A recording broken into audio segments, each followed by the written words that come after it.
जय हिंद दोस्तों। सीजीएल 2022 को जिन स्टूडेंट ने टारगेट किया है उस एग्जाम में अगर आपको सिलेक्शन चाहिए तो आपको सीजीएल के जितने भी प्रीवियस ईयर क्वेश्चंस हैं उनको आपको स्मार्ट अप्रोच के साथ डील करने आना चाहिए। अगर आप previous year question smart approach के साथ डील करके जाते हैं तो आपको एग्जाम में उसका काफी ज्यादा बेनिफिट मिलता है। तो देखिए, इस चैनल पे आपको जितने भी प्रीवियस ईयर क्वेश्चन सीजीएल में पूछे गए हैं उन सारे क्वेश्चंस को यहाँ पे डील कर दिया जाएगा, ठीक है, और स्मार्ट अप्रोच के साथ डील किया जाएगा। आप मिनिमम टाइम में अच्छे सवालों को कैसे कर सकते हैं वही हमारा पर्पस है कि आपको सिखाना, ठीक है। तो जिनका भी सीजीएल 2022 सपना है उस सपना को साकार करने के लिए हम आपके सामने उपस्थित हुए हैं। आप अगर इन वीडियोस को देखते हैं तो आपका एग्जैक्टली सीजीएल 2022 आप क्रैक कर दोगे। तो देखिए, स्टार्ट करते हैं आपके सामने। ये प्रीवियस ईयर ही मॉक टेस्ट है, ये मॉक टेस्ट आप स्टार्ट करते हैं। देखिए पहला सवाल क्या लिखा हुआ?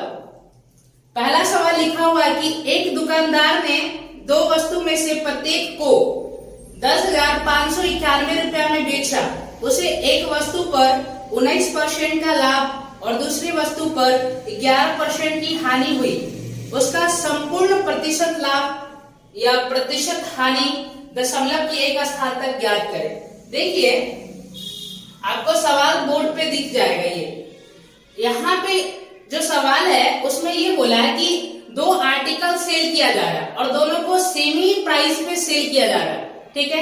एक आर्टिकल पे तो उसे 19% का प्रॉफिट हुआ है, बट दूसरे आर्टिकल पे उसे 11% का लॉस हुआ है। तो ओवरऑल धंधे में बताना है कि कितना का प्रॉफिट हुआ या फिर कितना का लॉस हुआ। तो देखिए, इसके पहले आपको हम कुछ कंसेप्ट सिखाते हैं। आपको कंसेप्ट सीखना बहुत जरूरी है इस सवाल के लिए। देखिए, अगर टू आर्टिकल्स की बात की जा रही है, टू आर्टिकल्स की बात की जा रही है और सेलिंग प्राइस क्या है? सेलिंग प्राइस सेम है। एक आर्टिकल को आप X% के प्रॉफिट पे बेचोगे और दूसरे आर्टिकल को आप X% के लॉस पे बेचोगे, ठीक है। तो ओवरऑल जो धंधा में होगा, ओवरऑल धंधे में लॉस होता है और कितना का? X²/100% का लॉस होता है। और आपको ध्यान रखना है कि ये एक सक्सेसिव नहीं है, दिस इज नॉट सक्सेसिव, याद रखना ये। आप ध्यान रखना कि सवाल अगर एग्जामिनर ने ये पूछ लिया कि टू आर्टिकल्स दे देंगे और उनके सेलिंग प्राइस सेम कह देंगे, ठीक है, और बोलेंगे कि पहला वाले को X% के प्रॉफिट में बेचा गया है और सेकंड वाले को X% के लॉस में बेचा गया, तो इस कंडीशन में क्या होता है? हमेशा लॉस होता है। और कितना का लॉस होता है? X²/100% का लॉस होता है। ये पहला कंडीशन हो गया, केस नंबर 1। केस 2 देखिए, केस 2 देखिए, यहां भी हम टू आर्टिकल्स की ही बात कर रहे हैं और यहां भी आपका सेलिंग प्राइस हम सेम रख रहे हैं, मतलब कि दोनों को सामान्य मूल्य पर बेचा जाता है, ठीक है। अब देखिए, पहले वाले पे तो X% का प्रॉफिट हुआ और दूसरे वाले पे आपका Y% का प्रॉफिट हुआ। तो अगर आपसे पूछ ले कि ओवरऑल प्रॉफिट कितना होगा, ओवरऑल कितना प्रॉफिट होगा, तो इसका फॉर्मूला हो जाता है 100 इन the bracket X plus Y plus 2XY बटा, सॉरी लाइट का प्रॉब्लम आ गया,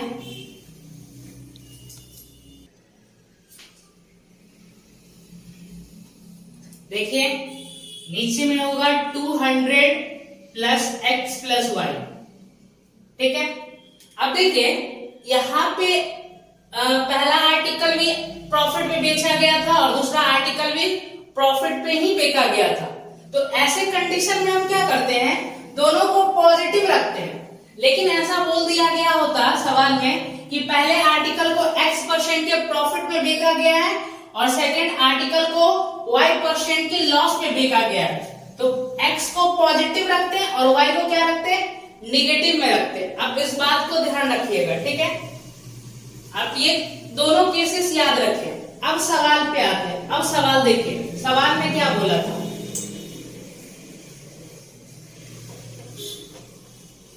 सवाल में ये बोला गया था कि दो आर्टिकल है, दोनों को सेम सेलिंग प्राइस पे सेल किया जाता है।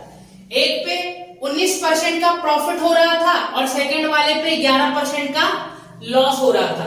तो ओवरऑल धंधे में कितना परसेंट का प्रॉफिट हुआ या फिर कितना परसेंट का लॉस हुआ बताना है।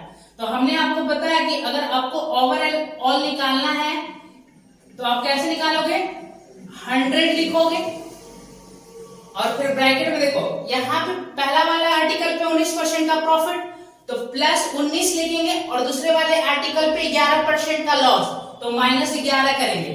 तो 11 माइनस कर देंगे ना, तो यहाँ पे 8 आएगा।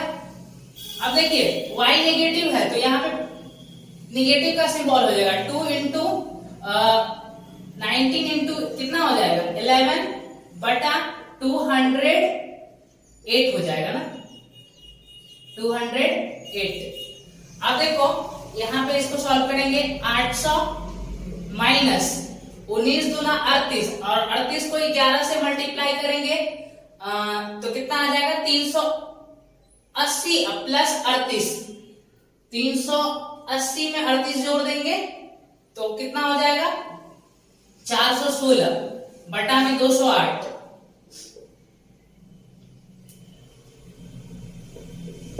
अब इसको सिंप्लीफाई करेंगे तो कितना आ जाएगा, इसको घटा दीजिए, घटाने पे यहाँ पे कितना आया था, सॉरी 19 दूना 38 हो गया था ना, और इसको कितना से मल्टीप्लाई करना है, 11 से, तो कितना आ जाएगा,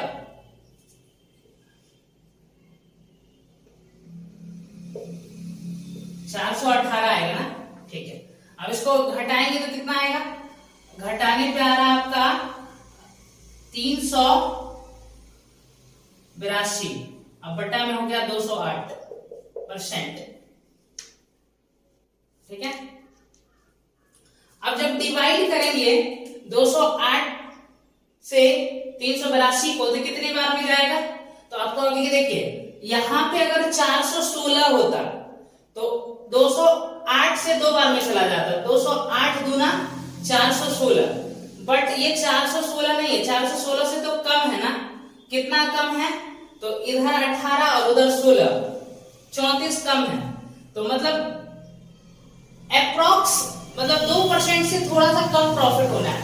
तो प्रॉफिट जो होगा आपका, क्योंकि ये कंप्लीटली 2 बार में डिवाइड नहीं हो रहा है, 2 बार से कम में डिवाइड होगा, तो प्रॉफिट लेस देन कितना हो जाएगा, प्रॉफिट लेस देन 2% हो जाएगा, मतलब 2% से आपका कम प्रॉफिट होगा इसमें। देखिए सवाल नंबर पहला जो सवाल नंबर था उसमें केवल एक ही ऑप्शन है जहां पे जो प्रॉफिट हुआ है वो 1% से कम दिया गया है, ऑप्शन नंबर ए में। उसके अलावा तो लॉस होने का तो कोई चांस ही नहीं है, और फोर्थ नंबर का जो ऑप्शन है उसमें 5% प्रॉफिट दिया है, वो तो होगा नहीं। चलिए नेक्स्ट सवाल पे आइए। अगले सवाल में क्या बोला गया है देखते हैं। बार ग्राफ में 2010 से 2014 तक 5 वर्ष की अवधि में किसी दवा कंपनी द्वारा निर्मित ए, बी और सी 3 विभिन्न स्वादों के कफ सिरप की मात्रा लाख बोतल में दर्शाई गई है, ठीक है। 12 में सभी स्वादों के औसत उत्पादन का 12, 13, 14 में स्वाद ए के औसत उत्पादन और 12, 13, 14 में स्वाद सी के औसत उत्पादन के अंतर से अनुपात ज्ञात करें। तो देखिए 12 में सभी स्वादों के औसत उत्पादन कितना आ रहा है, तो आप कहोगे 165 आ रहा है बटा 3 औसत निकालने के लिए। अब देखिए फिर बोला था कि ए का 12, 13, 14 में औसत उत्पादन, तो ए का देखिए तो 12, 13, 14 में औसत उत्पादन कितना आ रहा है, तो ये आ गया आपका 120 प्लस 50 170, ठीक है, 170/3, ठीक है। और उसके बाद देखिए सी का औसत उत्पादन कितना आ रहा है 12, 13, 14 में, तो चेक करेंगे 8 + 7, 8, 7, 15, 150 प्लस 65 कितना आ जाएगा, 150 में 65 जोड़ देंगे तो 215/3, और इनके अंतर का अनुपात निकाला है इनके साथ, ठीक है। तो यहाँ पे 165 को 3 से डिवाइड ही कर दो, 3 × 5 = 15, 3 × 5 = 15 अनुपात। अब देखिए अंतर ले लेते हैं क्योंकि 3 से ये तो कंप्लीटली डिवाइड हो ही नहीं रहा है, तो अंतर लेंगे तो कितना आ जाएगा आपका, तो 45/3, 45 को फिर 3 से डिवाइड कर देंगे कितना आएगा 15। अब इसको सिंप्लीफाई कीजिए, कितना से सिंप्लीफाई हो रहा है 5 से कटेगा ये 11 मरते में और ये 3 मरते में, तो 11/3 इस सवाल का क्या हो जाएगा, उत्तर हो जाएगा, ठीक है। नेक्स्ट सवाल पे प्रोसीड करते हैं। देखिए अगले सवाल में क्या बोला गया,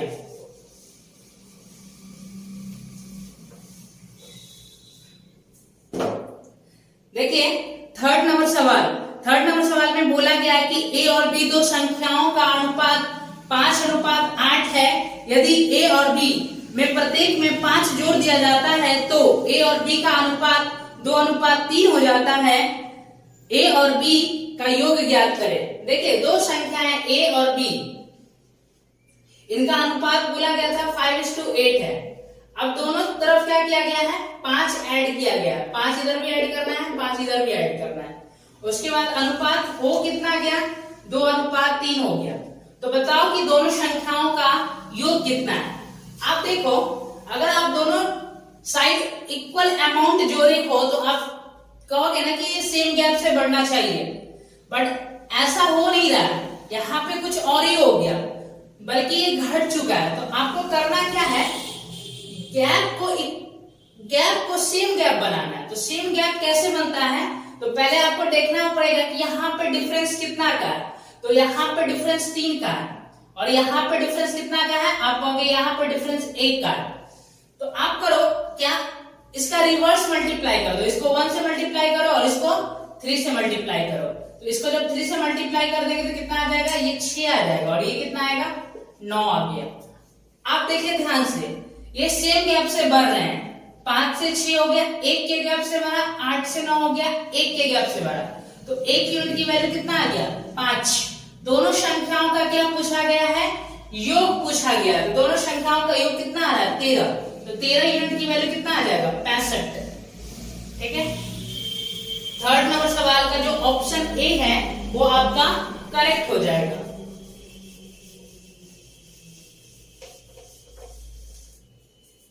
देखिए अगले नंबर सवाल पे आते हैं। 4 नंबर सवाल में क्या बोला गया, 240 मीटर लंबी रेलगाड़ी समान दिशा में 6 किलोमीटर प्रति घंटा की चाल से चलने वाले व्यक्ति को 9 सेकंड में पार कर जाती है। उसी चाल से यह रेलगाड़ी 272 मीटर लंबी सुरंग को कितने समय में पार करेगी। देखिए एक जो है व्यक्ति चल रहा था, ठीक है ना, वो किस चाल से चल रहा था, 6 किलोमीटर प्रति घंटा की चाल से चल रहा था। उधर से दंदनाती हुई ट्रेन आई, ठीक है, जिसकी लंबाई 240 मीटर है, और उस व्यक्ति को 9 सेकंड में पार कर गया, ठीक है ना। तो देखिए अगर समान दिशा में जाता है तो जब हम रिलेटिव स्पीड की बात करते हैं,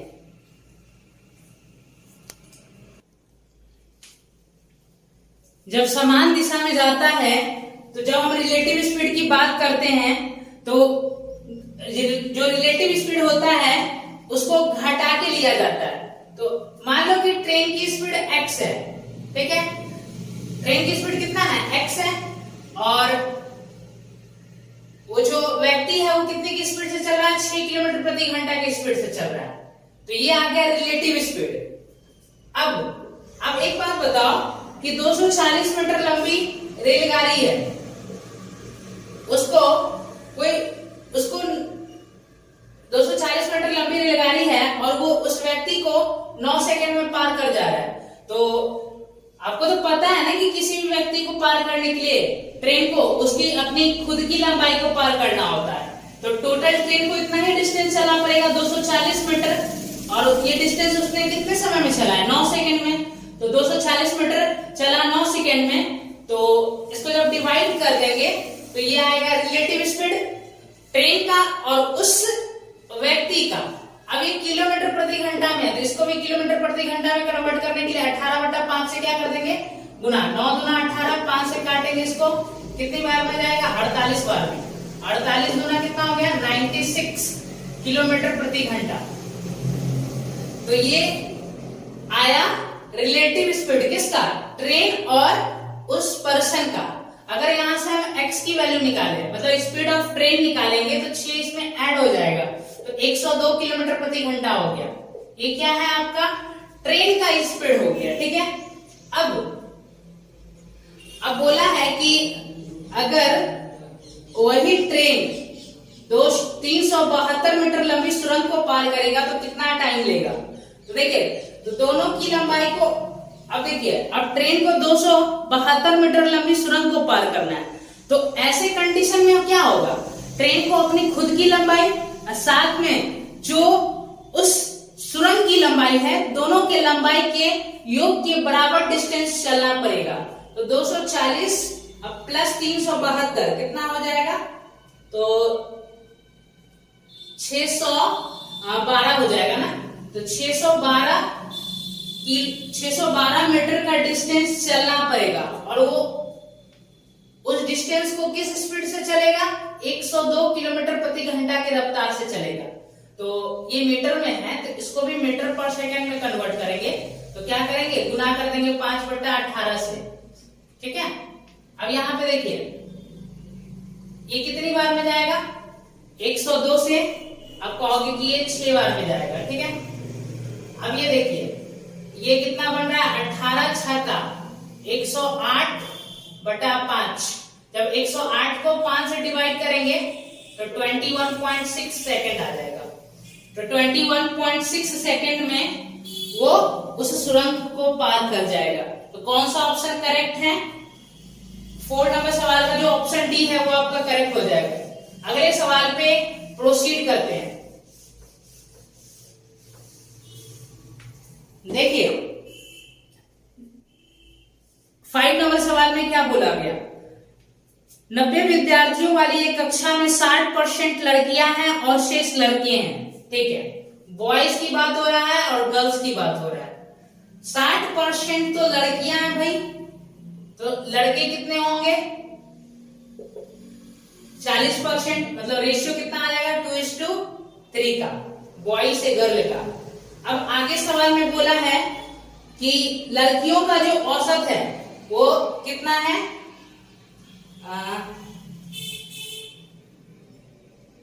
लड़कियों का नहीं बोला है, सॉरी लड़कों का बोला है, ठीक है ना।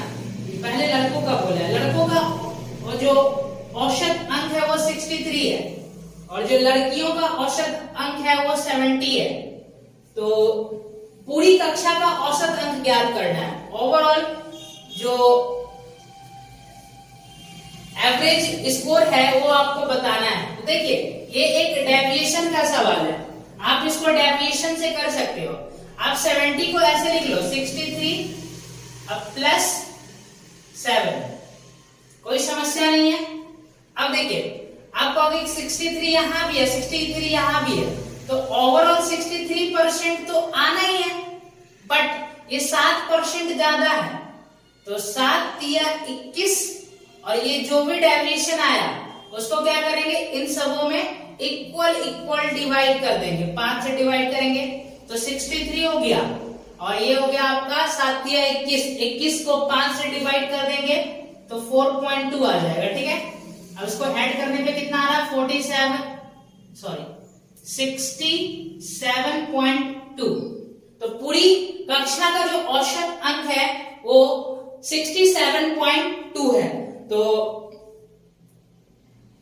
5 नंबर सवाल का जो ऑप्शन ए है वो आपका करेक्ट हो जाएगा। देखिए नेक्स्ट नंबर सवाल में क्या बोला गया है, पहले 2 वर्ष के लिए साधारण ब्याज की वार्षिक 8%, ठीक है, और अगले 4 वर्ष के लिए वार्षिक 10% और 6 वर्ष की बाद की अवधि के लिए वार्षिक 12%। यदि 9 वर्ष बाद किसी व्यक्ति को साधारण ब्याज के रूप में 18,358.6 रुपया प्राप्त होता है तो उसके निवेश राशि ज्ञात करें। ठीक है, उसका निवेश राशि ज्ञात करना है। देखो पहले 2 साल के लिए जो ब्याज की दर है वो 8% है, तो 16% ब्याज मिलेगा।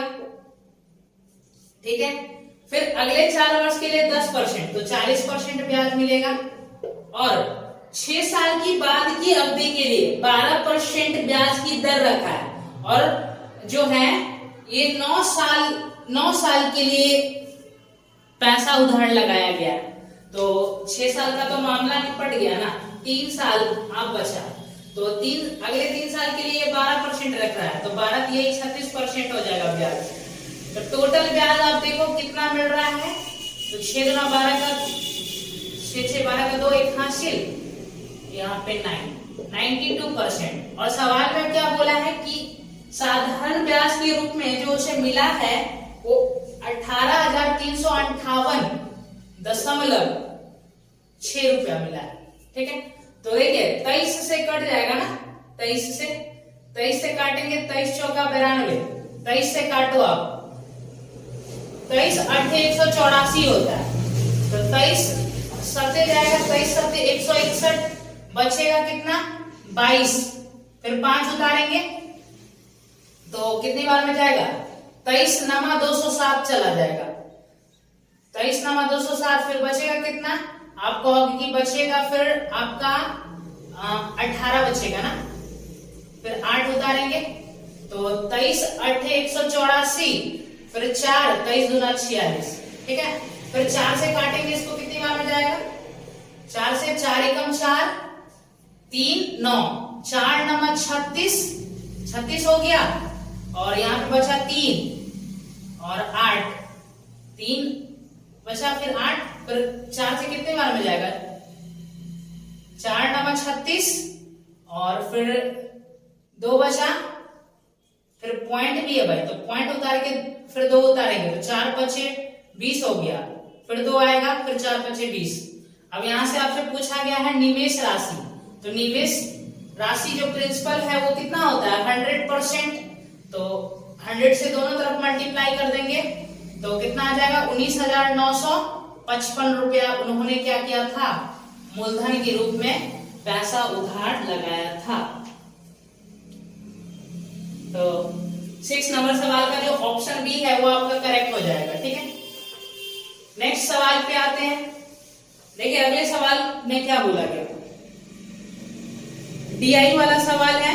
ठीक है, यहाँ पे बोला गया कि निम्न बार ग्राफ में ABCDE विभिन्न संगठनों में पुरुष और महिला सदस्यों की संख्या दी गई है। ठीक है, सभी 5 संगठनों में महिलाओं की औसत संख्या और सभी 5 संगठनों में पुरुषों की औसत संख्या से अनुपात। तो पहले महिला बोला है, तो टोटल महिलाओं की संख्या जोड़िए भाई, टोटल महिलाएं कितनी पुर रही है, तो 300 प्लस 275 575, 575 में 25 जोड़ दो तो 600 आप, और यहाँ पे 225 और जोड़ देंगे 825 में 200 जोड़ देंगे 1025 और 1150 आ जाएगा ना, 1150 आ गया। और महिलाओं की टोटल संख्या जुड़ गया, और पुरुष की टोटल संख्या जोड़िए, लेकिन इसका तो एवरेज लेना है ना, तो टोटल 5 संगठन है ना, तो 5 से डिवाइड करेंगे।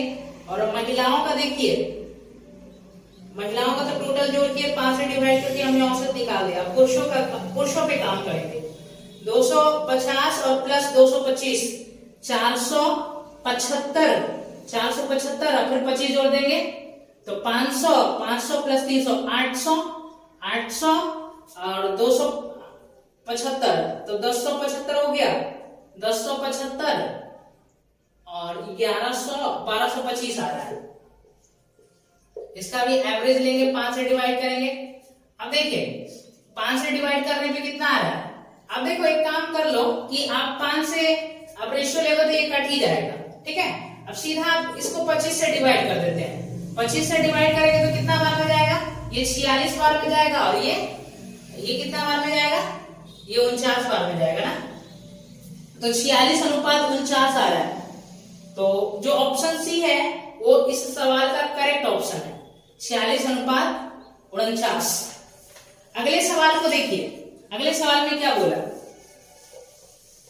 अगले सवाल में बोला गया कि प्रतिदिन 18 घंटे कार्य करते हुए 18 व्यक्ति 3 यूनिट कार्य को 10 दिन में पूरा कर सकते हैं। तो प्रतिदिन 6 घंटे कार्य करते हुए 25 व्यक्ति 5 यूनिट कार्य को कितने दिन में पूरा करेंगे।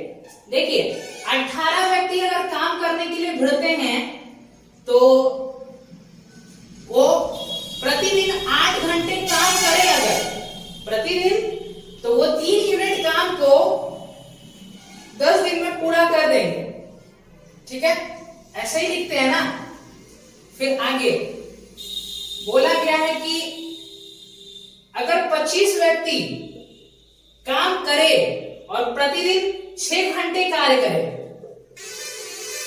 ठीक है, तो 5 यूनिट कार्य को कितने दिन में खत्म करेंगे। इसको इक्वल कर लेंगे।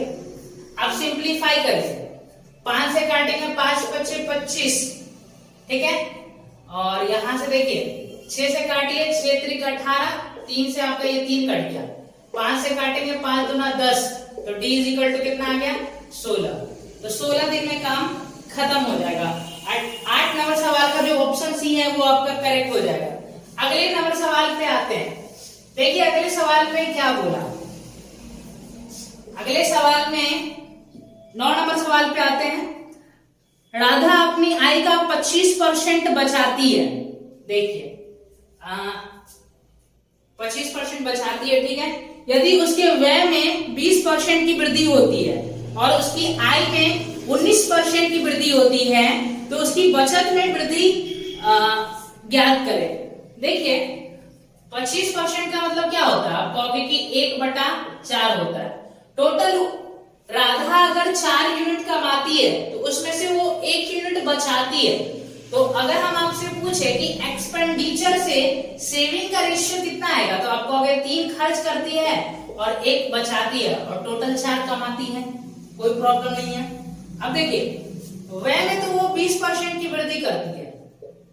व्यय में कितना का वृद्धि हुआ है, 20% का। और जो इनकम है उसमें कितना परसेंट की वृद्धि हुआ है, 29% का वृद्धि हुआ है। तो आपको बताना है कि बचत में कितना परसेंट का वृद्धि होगा। तो देखिए अगर 29% का इनकम में वृद्धि हुआ तो सेविंग में तो 29% का वृद्धि हम मान लेंगे, मानेंगे। लेकिन देखो आप ध्यान से, यहां भी 29% का प्रॉफिट होना चाहिए था, तब यहां पे 29% का प्रॉफिट लिखते हैं तो कोई दिक्कत की बात नहीं था, सेविंग में 29% का प्रॉफिट आ जाता। बट यहाँ पे 29% का प्रॉफिट नहीं हुआ, यहाँ पे 20% का प्रॉफिट हुआ, 20% की वृद्धि हुआ।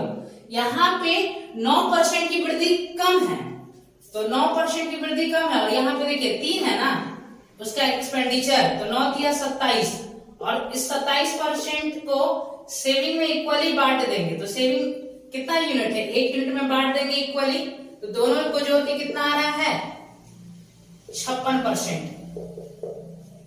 तो उसकी जो सेविंग है उसमें कितना परसेंट की वृद्धि हुआ है, 56% की वृद्धि हुआ है, ठीक है। तो 9 नंबर सवाल का जो ऑप्शन बी है वो आपका करेक्ट हो जाएगा। 10 नंबर सवाल पे आइए। 10 नंबर सवाल सिंप्लीफिकेशन का सवाल है। आपको बोर्ड पे ये सवाल दिख जाएगा, ठीक है। हम डायरेक्ट इस सवाल को सॉल्व करेंगे। देखिए पहले ऑफ का काम होगा ना, तो यहाँ पे 18 × 3 = 54 हो गया, तो ऊपर में तो हो गया 18 और नीचे में हो गया आपका 54, तो ये कितना आ जाएगा 1/3 आ जाएगा, ठीक है। माइनस, अब यहाँ पे देखेंगे भाई, यहाँ पे कितना आ जाएगा, तो आप कहोगे कि माइनस का 22 गुना 6/18 लिखेंगे, तो 6 से काट देंगे 18 को 3 बार मिल जाएगा, तो 22/3 आ रहा है। ठीक है, माइनस ये आ गया 3/2 प्लस 10। उसके बाद यहाँ पे देखेंगे ध्यान से, 9 ऑफ का काम करेंगे ना, 9 तिया 27 हो गया, तो इसको बटा में लिखेंगे 3/27 गुना 9 हो गया, तो यहाँ पे आपका माइनस का 1 आ जाएगा। ठीक है, अब इसको सिंप्लीफाई करो। अब यहाँ पे देखो, ये इसका काम पहले कर लो। आप देखो कितना आ रहा है, आप कहोगे कि माइनस का 21/3 आ जाएगा, इस दोनों का काम करेंगे तो आएगा ना, और 3 से डिवाइड कर देंगे तो माइनस का 7। ठीक है, माइनस 3/2, और ये कितना हो जाएगा मेरे भाई, प्लस का 9। यहां तक तो कोई समस्या नहीं है। और यहाँ पे देखो, ये दोनों आपस में जो कि कितने हो जाएंगे, तो आप कहोगे कि ये हो जाएगा आपका प्लस का 2, तो कितना आ जाएगा 4 माइनस 3/2, तो 4 में से 3 जाएगा तो 1/2, 1/2 इस सवाल का उत्तर हो जाएगा। ठीक है, 10 नंबर सवाल का जो ऑप्शन डी है वो आपका करेक्ट है। 11 नंबर सवाल देखिए, 11 नंबर सवाल में क्या बोला गया। 11 नंबर सवाल में बोला गया है कि ABCD एक चक्रीय चतुर्भुज है और इसके विकर्ण रेखा AD और AC एक दूसरे को E पर प्रतिच्छेदित करते हैं।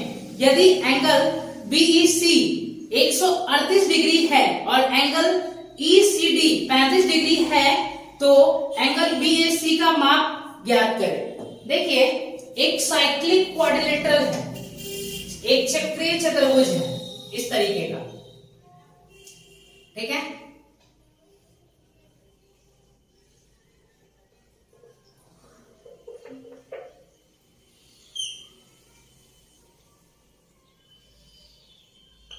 ये सर्कल का क्या हो गया, सेंटर हो गया। ठीक है, साइक्लिक क्वाड्रिलेटरल बन गया, और इसके विकर्ण जो है, पहले नाम कर देते हैं इनका नामकरण ABCD। इनके विकर्ण एक AC हो गया, एक विकर्ण आपका हो गया AD। ठीक है, ये दोनों एक दूसरे को किस में E पॉइंट पर प्रतिच्छेदित किए हैं, और एंगल BEC ये वाला बोला है कि ये वाला जो एंगल है ना, वो 138 डिग्री का एंगल है। ठीक है, 138 डिग्री, और एंगल ECD, एंगल ECD कितना बोला है, 35 डिग्री। आप कहोगे ये वाला एंगल 35 डिग्री बोला है। अब देखो, अगर आप ध्यान से देखो तो आपको पता चलेगा कि ये सेम आर्क द्वारा बना एंगल कौन कौन है। देखिए ध्यान से, इस आर्क को देखिए, इस आर्क को देखेंगे तो इस आर्क के द्वारा ये एंगल बन रहा है और इसी आर्क के द्वारा ये एंगल बन रहा है, तो ये दोनों एंगल आपस में इक्वल होगा, ये भी 35 डिग्री का होगा। आप कहोगे कि ये तो ट्रायंगल है, ये क्या है, ट्रायंगल है, तो इस ट्रायंगल का ये एक्सटीरियर एंगल हो गया। तो एक्सटीरियर एंगल क्या होता है, अपोजिट इंटीरियर एंगल्स के सम के इक्वल होते हैं। तो ये 35 डिग्री है, तो ये कितना होगा, तो अब घटा दो 138 में से 35, तो कितना आ जाएगा, आप कहोगे कि 103 डिग्री। तो यही एंगल आपसे पूछा गया था ना, एंगल BAC, तो BAC आपका एंगल कितना आ गया, 103 डिग्री। तो 11 नंबर सवाल का जो ऑप्शन बी है वो आपका करेक्ट हो जाएगा। आगे देखेंगे नेक्स्ट नंबर सवाल।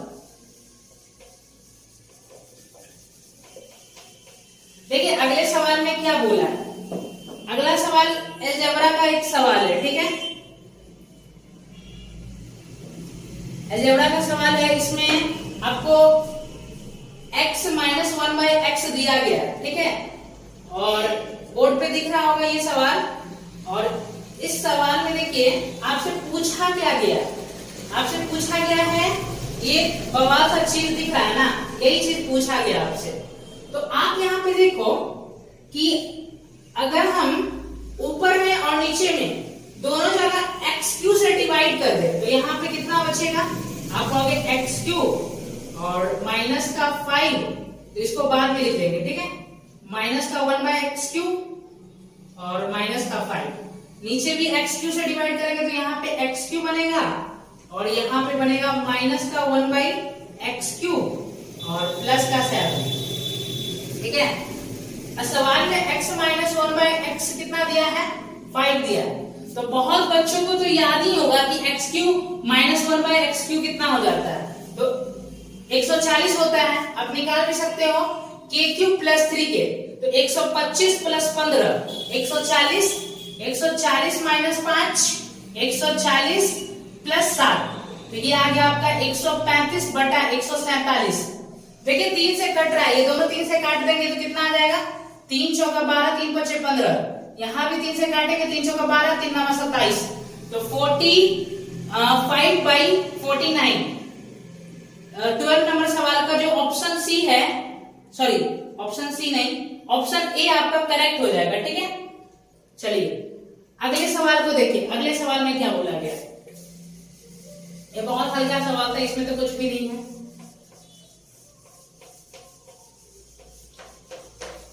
देखिए आगे बोला गया है सवाल में कि त्रिकोणमिति का सवाल है। यहाँ पे आपको बोर्ड पे ये सवाल दिखेगा, यहाँ पे लिखा है 2 cos square theta is equal to 3 sin theta.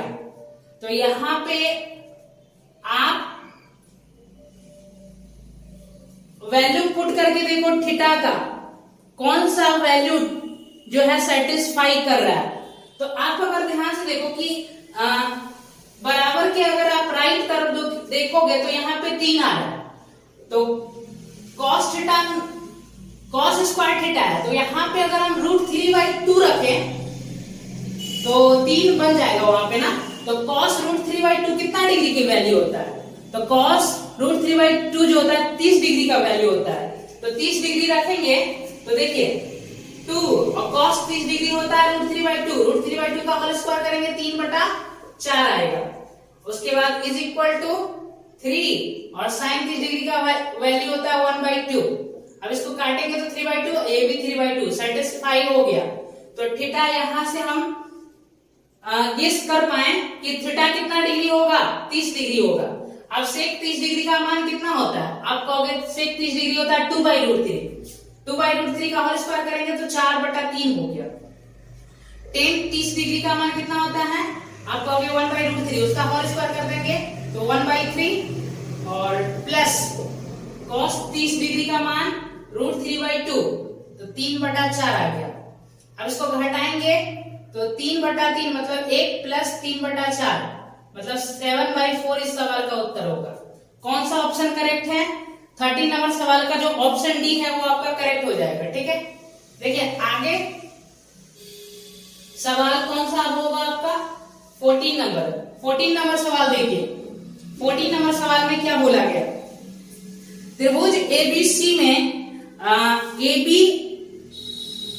और AC 5:2 है। ठीक है, और BC is equal to 9 centimetre और AD को D तक बढ़ाया जाता है और कोण CAD का समद्विभाजक बढ़ाई गई BC से E पर मिलता है, तो CE की लंबाई ज्ञात करें। ठीक है, देखिए एक ट्रायंगल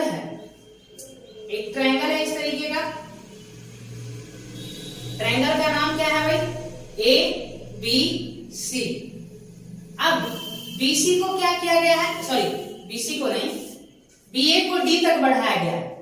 ठीक है, D तक बढ़ा दिए और एंगल CAD का एक्सटीरियर एंगल बाइसेक्टर खींचा गया है। जो BC के बढ़ाए गए भुजा को कहां पे मिलता है, D पे जाके मिलता है, ऐसे करके मिल गया D पे जाके।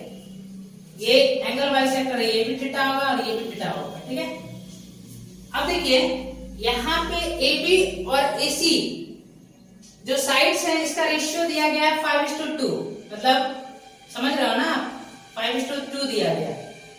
तो आप कहोगे कि अगर ये 5:2 है तो यहां से यहां तक 5 होगा।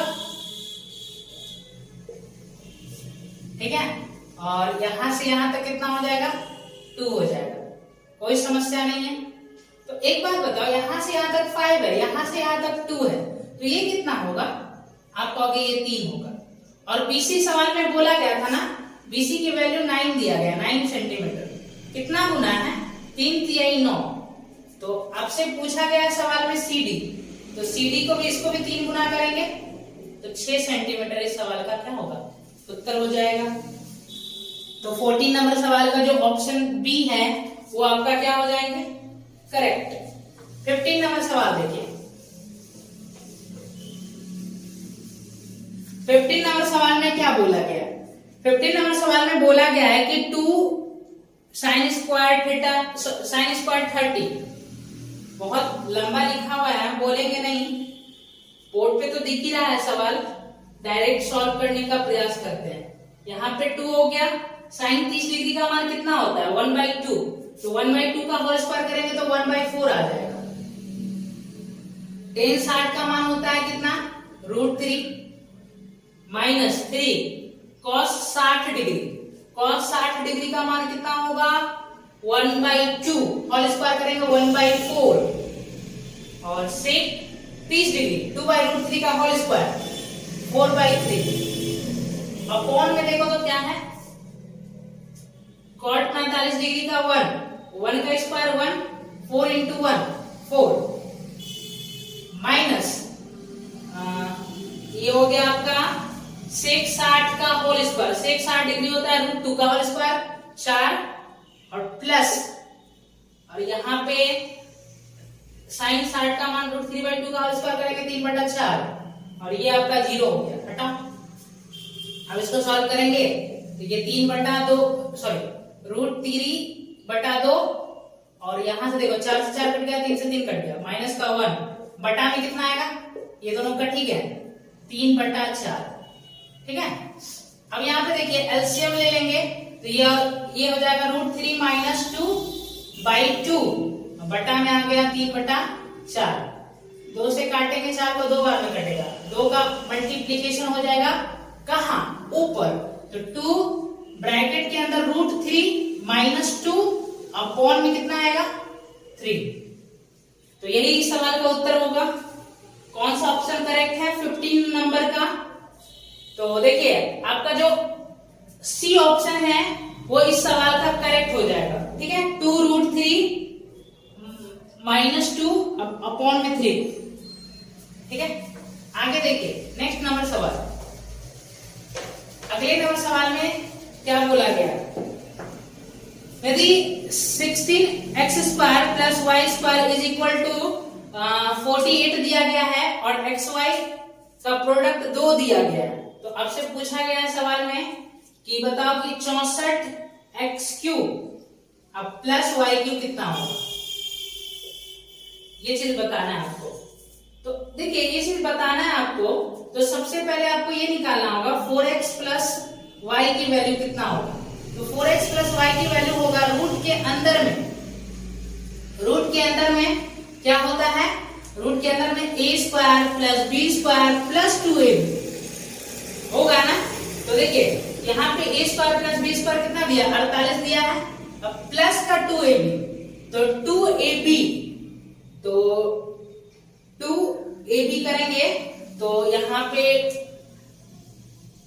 4 दूना 8 xy होगा, और xy की वैल्यू 2 है, तो 8 दूना 16 आ जाएगा ना, ठीक है। तो रूट के अंदर में कितना बन रहा है 64, 64 का कितना बाहर आएगा 8, तो आप यहां से ये वैल्यू निकाल पाए कि कितना होगा 8 होगा, तो 8 लिखेंगे।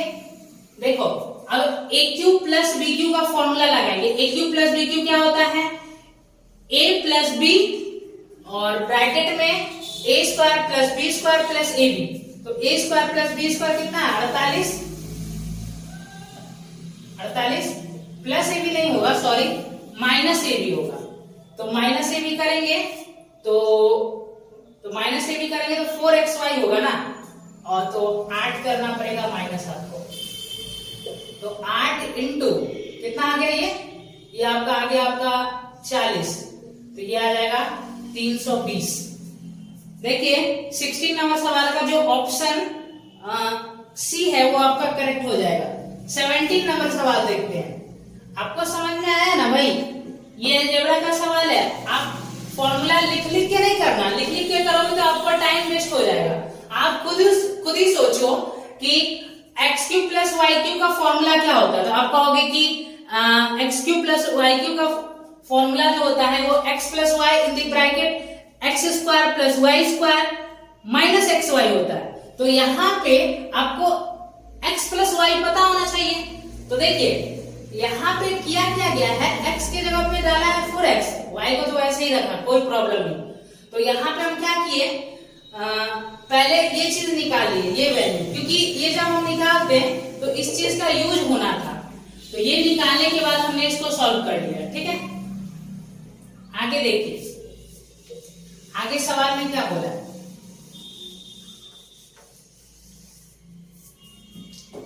देखिए 17 नंबर सवाल में बोला है क्या है कि दिया गया आरेख 5 अलग अलग संस्थान पी क्यू आर एस और टी में किसी प्रतियोगी परीक्षा के लिए नामांकित उम्मीदवार और नामांकित में से परीक्षा उत्तीर्ण करने वाले उम्मीदवारों के वितरण को निरूपित करता है। ठीक है, 2 पाई चार्ट दिए गए हैं। पहला चार्ट, पाई चार्ट तो ये बता रहा है कि जो लाइट का इशू आ गया है।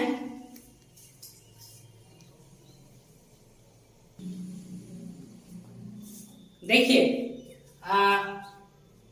यहाँ पे 2 पाई चार्ट दिया गया है और दोनों में आपको पहला वाला में तो ये बताया गया कि कितने स्टूडेंट प्रेजेंट हुए और दूसरा वाले पाई चार्ट में ये बोला गया है कि कितने उत्तीर्ण हुए हैं। ठीक है, अब देखिए सवाल में पूछा क्या, संस्थान क्यू आर और एस में नामांकित उम्मीदवारों की कुल संख्या।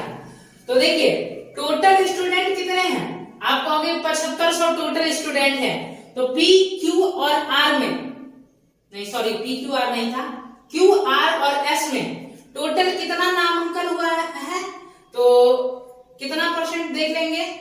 तो यहाँ पे जो उतने पे आ रहा है आपका 60%। और पी क्यू बोल रहा है, क्यू आर एस में उत्तीर्ण उम्मीदवारों की कुल संख्या।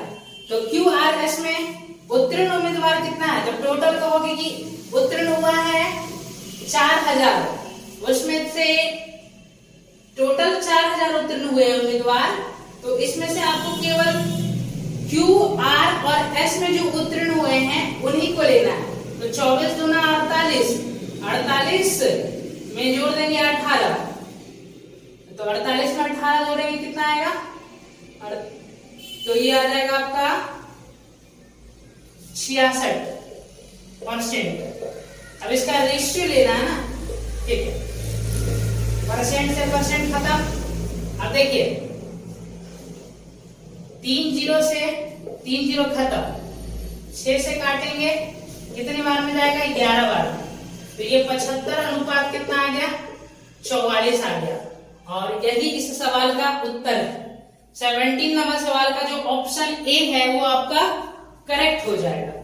आगे देखिए नेक्स्ट नंबर सवाल में क्या बोला है। 18 नंबर सवाल, 18 नंबर सवाल जो है वो एक सर्कल का सवाल है, सर्कल का सवाल है। और देखिए ये एक इंटरेस्टिंग सवाल है, आपको मजा आएगा इसको करके। ओ केंद्र वाले वृत्त में एडी व्यास है और एसी जीवा है। एसी पर बिंदु बी इस प्रकार है कि OB is equal to 7 centimetre और एंगल OBA 60 डिग्री है।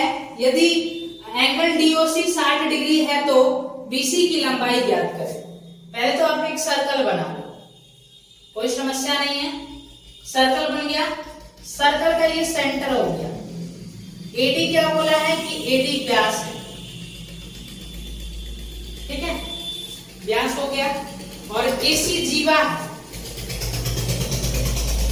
AC क्या हो गया, जीवा। AC पे एक पॉइंट लिया गया है B, इस तरीके से AC पे पॉइंट है, एक B पॉइंट है, ठीक है ना। और फिर आगे बोला गया है कि OB is equal to 7 centimetre. इस O को B से मिला दो, ये कितना है, 7 सेंटीमीटर है। और फिर एंगल का इंफॉर्मेशन दिया गया है ना। एंगल के इंफॉर्मेशन में ये बोला गया है कि एंगल OBA कितना डिग्री है, ये एंगल 60 डिग्री है। मार्कर का कलर चेंज करते हैं, ये 60 डिग्री है, ठीक है। उसके बाद DOC, जो DOC है वो कितना है, ये भी 60 डिग्री है। तो BC की लंबाई पूछा गया, ठीक है। देखिए आप कहोगे कि इस आर्क के द्वारा सेंटर पर बना एंगल कितना डिग्री है, 60 डिग्री। तो इसी आर्क द्वारा सरकमफ्रेंस पे बना एंगल कितना होगा, इसका जस्ट आधा, 30 डिग्री। कोई समस्या नहीं। अब देखिए ये और ये दोनों क्या है, रेडियस है। तो रेडियस है तो ये दोनों साइड से आपस में क्या होंगे, इक्वल। तो ये 30 डिग्री का एंगल है तो ये भी 30 डिग्री का एंगल होगा, ठीक है। आप कहोगे कि ये एक ट्रायंगल बन रहा है और इस ट्रायंगल का ये एक्सटीरियर एंगल है। तो एक्सटीरियर एंगल क्या होता है, अपोजिट इंटीरियर एंगल्स के सम के इक्वल होता है। तो अपोजिट इंटीरियर एंगल्स के सम के इक्वल। तो ये 30 है तो ये भी 30 हो जाएगा। अब देखिए ये भी एंगल 30 डिग्री, ये भी एंगल 30 डिग्री। तो ये दोनों साइड्स आपस में क्या होंगे, इक्वल हो गए। तो ये 7 सेंटीमीटर का है तो ये भी कितना हो जाएगा आपका, 7 सेंटीमीटर हो जाएगा। तो BC की लंबाई कितना आ गया मेरे भाई, 7 सेंटीमीटर, ठीक है। आगे देखिए,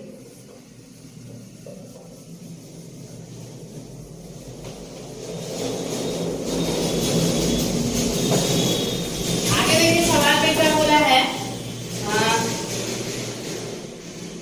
19 नंबर सवाल पे आते हैं। यहाँ पे 5 अंकों वाली संख्या क्या है, 2, 4, 7, XY, और ये संख्या 3, 7 और 11 से विभाज्य है, ठीक है। तो आपको बताना है कि 2y माइनस 8x की वैल्यू कितना होगा। 2y माइनस 8x की वैल्यू कितना होगा। देखो ये संख्या 3, 7 और 11 सबसे डिविजिबल है। तो तीनों तो प्राइम नंबर ही है ना। अगर ये संख्या 3 से, 7 से और 11 से, तीनों से डिविजिबल है, इसका मतलब ये हुआ ये संख्या उन तीनों के एलसीएम से भी डिविजिबल होगा। तो 3, 7 और 11 का एलसीएम कितना हो जाएगा, तो आप कहोगे कि 231। तो 231 से ये क्या हो जाएगा, डिविजिबल हो जाएगा। लेकिन आपको ये दोनों डिजिट्स तो पता ही नहीं है। तो एक काम करते हैं, इसको हम 90, यहां पे भी 9 ले लेते हैं और यहां पे भी 9 ले लेते हैं। क्या या तो 9 होगा या फिर इससे कम होगा। समझ पा रहे हो ना। अब डिवाइड करके देखते हैं कि डिवाइड करने पे क्या होता है। तो डिवाइड करेंगे तो एक बार में लगाएंगे 231, शेष कितना बच रहा है, 6, 1 कट गया। तो 9 उतारेंगे, 0 देंगे, फिर 9 उतारेंगे। 23 7 बार में लग जाएगा ना। 23 7 161 होता है, 7 161। अब घटाएंगे तो कितना आएगा, 2, और यहाँ पे 8 आ रहा है। अब कहोगे कि ये तो संख्या जो था 231 से कंप्लीटली डिविजिबल था, बट यहाँ पे तो रिमाइंडर आ रहा है भाई। कितना का रिमाइंडर आ गया, 81 का। इसका मतलब हमने जो संख्या माना यहाँ पे वो हमने 81 ज्यादा मान लिया है। तो उसको घटाएंगे तो 9 में से जब 2 घटाएंगे तो 7 हो गया, 9 में से 8 घटाएंगे तो 1 आ गया। तो ये आपकी वैल्यू हो गई x की और ये वैल्यू हो गया y का। अब पुट कर लो यहाँ पे, तो 7 दूना 14 माइनस 8, 6 इस सवाल का क्या हो जाएगा, उत्तर, ठीक है। तो 19 नंबर सवाल का जो ऑप्शन डी है वो आपका करेक्ट है, ठीक है। अगले सवाल का ही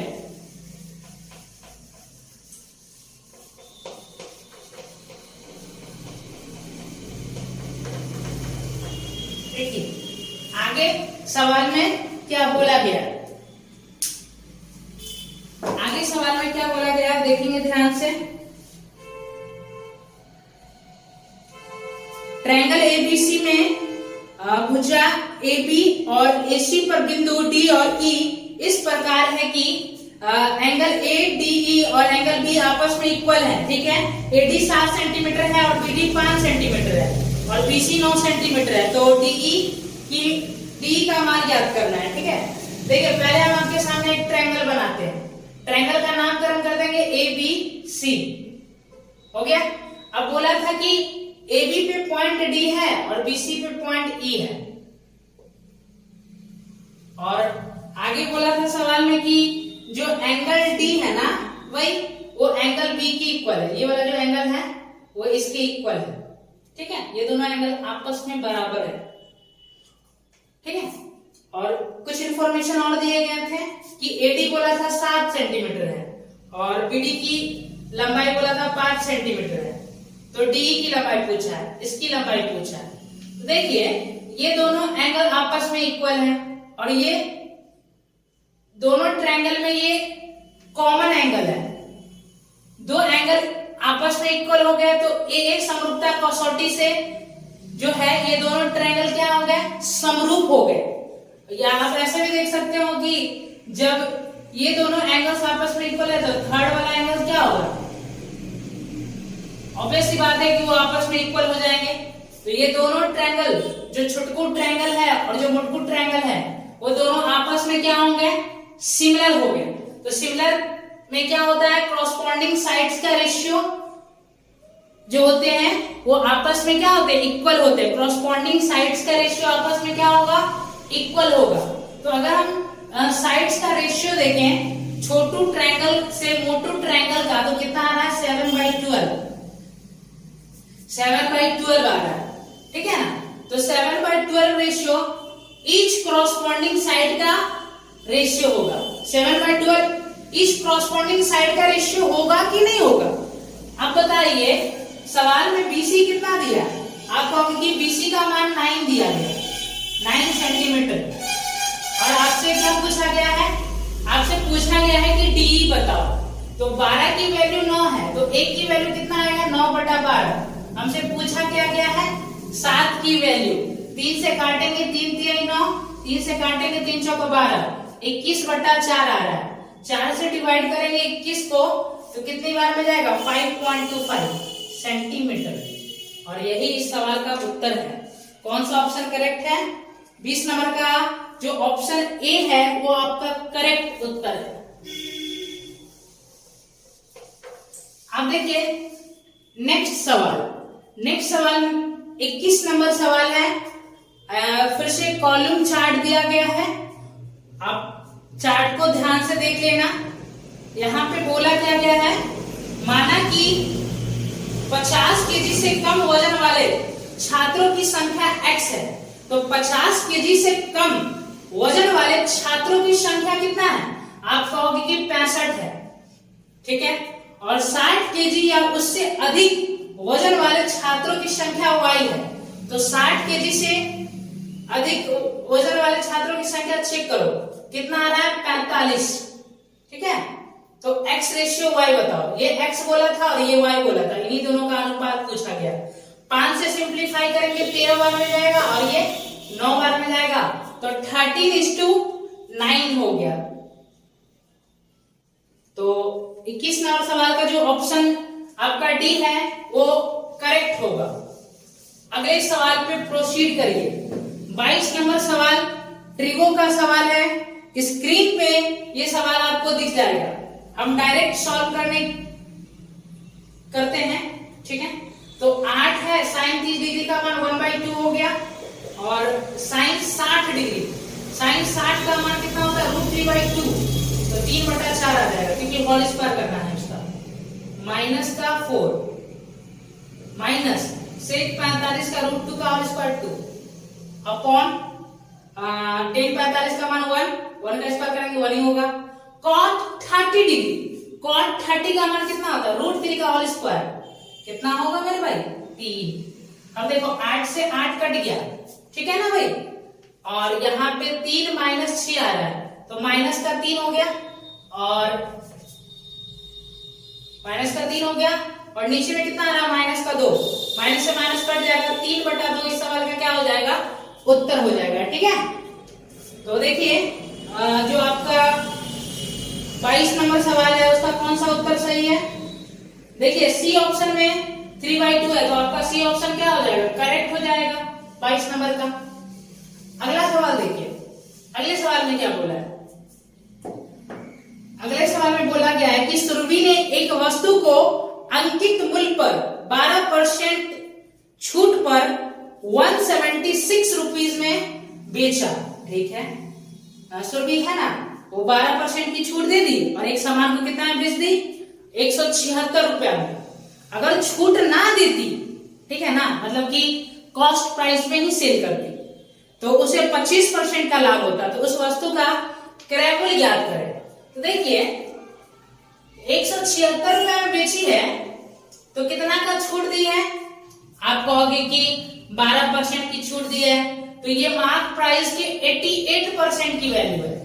हमें मार्क प्राइस चाहिए, तो मार्क प्राइस चाहिए तो क्या करेंगे, 100 से गुना करेंगे। अब ध्यान से समझिएगा, ये आ गया आपका एमपी, ये क्या आ गया, एमपी है, ये मार्क प्राइस है। अब कह रहा है कि अगर मार्क प्राइस पे सेल करेंगे सामान को तो हमें 25% का प्रॉफिट होगा। तो बताओ कि उस वस्तु का कॉस्ट प्राइस कितना है। तो देखो इतना में सेल करने पे 25% का प्रॉफिट होता है, तो ये 5 की वैल्यू हो गया ना, हमें 4 की वैल्यू चाहिए, ठीक है।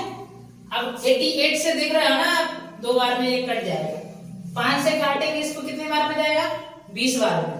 तो 20 दूना 40 और 40 को गुना कर देंगे 4 से, तो 160 रुपया उस वस्तु का क्या है, सीपी है, क्रय मूल्य है, कॉस्ट प्राइस है। 23 नंबर सवाल का जो ऑप्शन बी होगा वो क्या हो जाएगा, आपका करेक्ट उत्तर होगा। आगे देखिए नेक्स्ट सवाल में क्या है, नेक्स्ट सवाल में ये बोला गया है कि x माइनस वाई कितना दिया गया है, 11। x माइनस वाई की वैल्यू 11 दिया गया, ठीक है, सवाल तो दिख ही रहा होगा। और यहाँ पे बोला है आपका कि 1/x minus 1/y is equal to 11/24 है, तो आप कहोगे कि ये y, ये आ जाएगा आपका y माइनस एक्स बटा एक्स वाई, कितना 11/24, ठीक है ना। तो आप बताना है आपको x cube plus y cube, sorry यहाँ पे माइनस होगा, x cube minus y cube plus x y का होल स्क्वायर, ठीक है।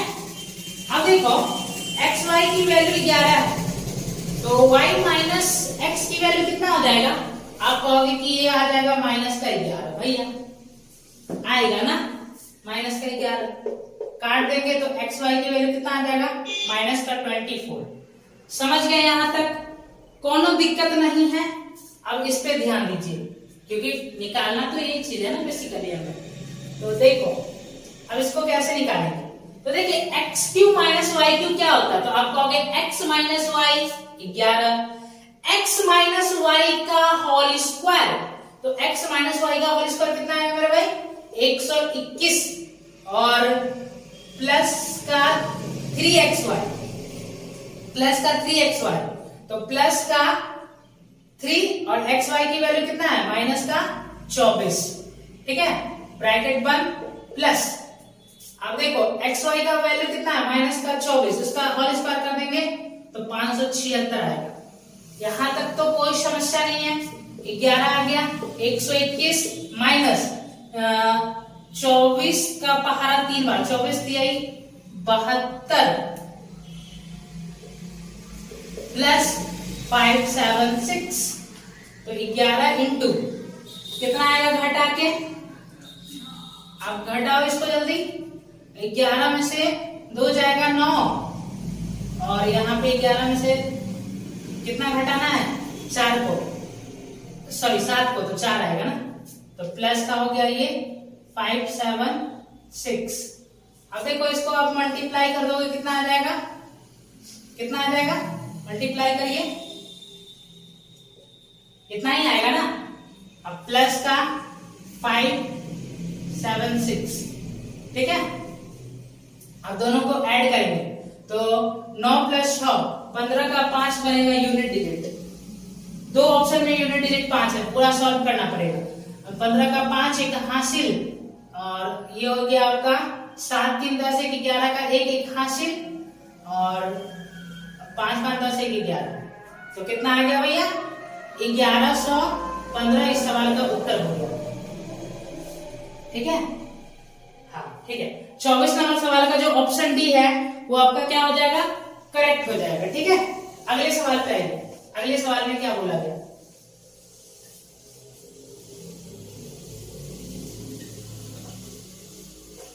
देखिए 25 नंबर सवाल में क्या बोला गया, एक आयत की लंबाई तिगुनी बढ़ाने और उसकी चौड़ाई उसकी मूल चौड़ाई से आधी कर देने पर मूल आयतन के क्षेत्रफल और नए आयतन नहीं आयत के क्षेत्रफल और नए आयत के क्षेत्रफल का अनुपात। देखिए आयत है, ठीक है ना, उस आयत की लंबाई को 3 गुना कर दिया गया। मतलब पहले अगर लंबाई 1 था तो उसकी लंबाई को कितना कर दिया गया, 3 कर दिया गया, और चौड़ाई को आधा कर दिया। मतलब पहले अगर चौड़ाई 2 था तो अब चौड़ाई कितना हो गया, 1 हो गया, ठीक है ना। तो इनिशियल वाला का अगर हम एरिया निकाले तो लंबाई गुना चौड़ाई 2 आ गया। अब ये परिवर्तन करने के बाद लंबाई तो 3 हो गया और चौड़ाई 1 हो गया। अब एरिया कितना आ रहा है, लंबाई गुना चौड़ाई करेंगे तो 3। तो मूल आयत और जो नया आयत बना उनके क्षेत्रफल का ही अनुपात सवाल में पूछा गया था, और कितना आया है 2:3। तो कौन सा ऑप्शन करेक्ट हो जाएगा, 25 नंबर सवाल का जो ऑप्शन बी है वो आपका करेक्ट है। ये मॉक टेस्ट आपका खत्म हो चुका है। टोटल 25 क्वेश्चन हमने फिनिश कर दिया। और देखिए आप अगर इस वीडियोस को देखते हैं तो जो भी क्वेश्चन यहाँ पे कराए गए हैं इसका आप रेगुलर बेसिस पे प्रैक्टिस करते रहिए। अगर आप रेगुलर बेसिस पे प्रैक्टिस करेंगे तो आपका सवालों पे पकड़ बन जाएगा, आप सवाल जल्दी जल्दी डील कर पाओगे। Practice make man perfect. आदमी प्रैक्टिस जितना ज्यादा करता है उतना ज्यादा निखर जाता है। अगर आप प्रैक्टिस नहीं कर रहे हो तो आपका सिलेक्शन कभी संभव नहीं होगा, ये कड़वा सच है, ठीक है। अब देखिए आपको अगर ये वीडियोस अच्छा लगते हैं, जो इस टाइप के एजुकेशनल वीडियोस होते हैं जो काफी हेल्पफुल होते हैं, जो एसएससी एस्पिरेंट्स होते हैं उसके लिए, तो जितने भी एसएससी के एस्पिरेंट्स हैं उनको इन वीडियोस की आवश्यकता है। अगर वो इन वीडियोस का प्रॉफिट लेंगे तो उन्हें सिलेक्शन से कोई नहीं रोक सकता है।